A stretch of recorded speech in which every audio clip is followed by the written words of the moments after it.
కైలాసగిరి నీరి పారై ఆనవాలు లేకుండా పోతుంది అతని వేడికి.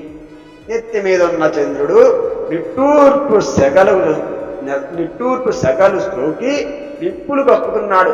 తెల్లటి చంద్రుడు తెల్లగా అయిపోయి నిట్టూర్పు ఇస్తున్నాడు.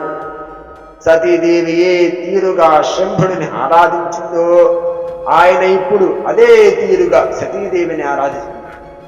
గతంలో మనమందరం దేన్ని కోరుకున్నామో అది ఇప్పుడు నెరవేరింది.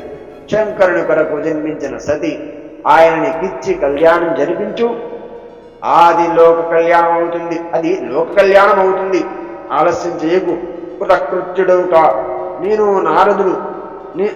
నారదుడి ద్వారా కన్యాభిక్షను కోరి ఆయనను నీ ఇంటికి రప్పిస్తాను.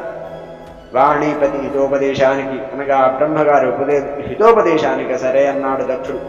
అందరూ తదనంతర కర్తవ్యంలో నిమగ్నమైపోయారు. హరి ఓం తత్సతు.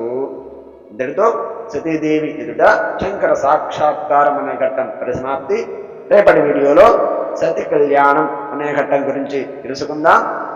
స్వస్తి.